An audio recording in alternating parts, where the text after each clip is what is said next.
Hello, good morning mga palalabs. So, today po, magluluto ako ngayon ng tokwat baboy. So, paano nga ba magluto ng tokwat baboy? Actually, hindi naman po talaga ako chef. Yung mga natutunan ko lang din po to kasi pag nanay tayo, kailangan natin matuto ng mga bagay-bagay. So, umpisahan na natin. So, hiniwa ko na po yung ating mga ingredients. Bawang, sibuyas. Naglalagay din po ako ng sili. And then, ayun po yung aking kinchay. Di ba nga yung MCQ, hindi tayo masyadong nakakalabas. Schedule yung labas namin dito. So, ayan. Ilagay ko siya sa rep at sa awa ng Diyos, ayan na lang natira. Yung iba nalantahan.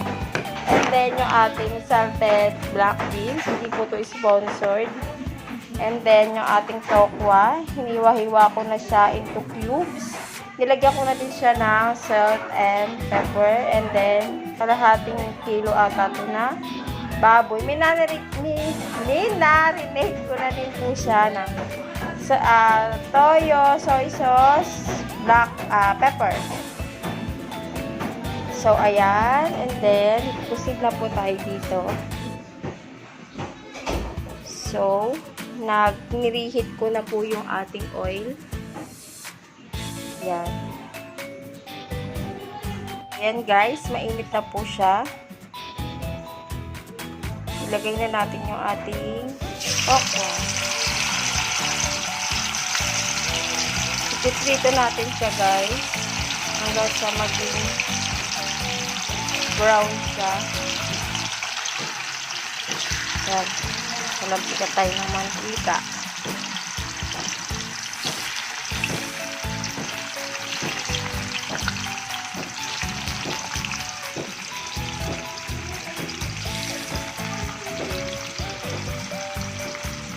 So, ayan guys, medyo brown na siya. So, babaliktarin na natin siya. Usually, pag nagpiprito ako ng tokwa, malakas yung apoy. Na-observe ko lang kasi, pag mahina, parang hindi siya, matagal siya, at saka hindi siya natutoasted. Hindi siya nagiging crispy. Yan. So, baliktarin lang natin sa lahat.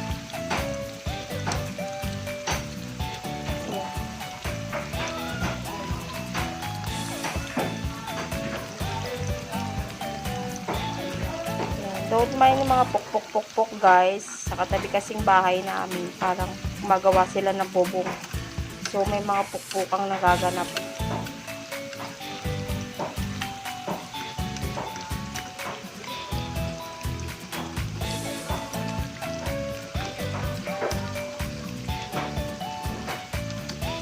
Yan, nagkapalit na rin. Yan guys, comment din kayo. Comment down below guys, mga palalabs, kung paano yung way nyo ng pagluluto ng tokwat baboy.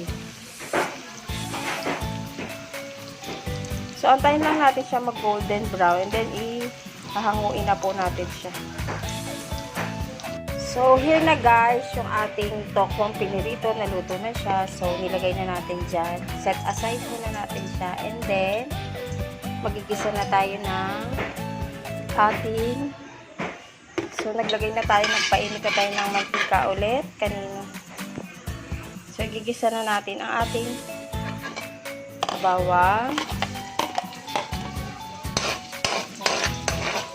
sibuyas, parang dito dapat ikaw mag-sibuyas, ayan. So, igisa natin siya guys.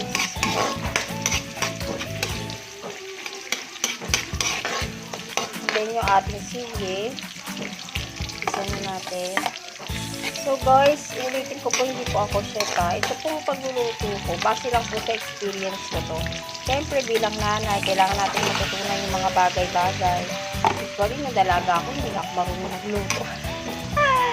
Yan guys. So, nilagay na po natin yung ating minarinate na baboy. Parang matigas pa siya, no? Kasi parang galing po sa freezer. Ano magawa ko? Hey!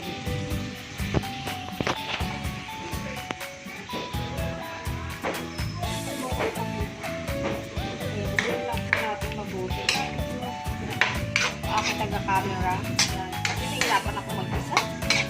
kailangan natin ng taga-camera. So, ayan. Halu-haluin lang po natin yan. Hanggang sa naluto po muna siya. Hayaan po muna natin siya. Natin para po mag-sort niya yung mga lasa lahat ng nilagay natin. Paano na natin sa after 10 minutes, babalikan natin.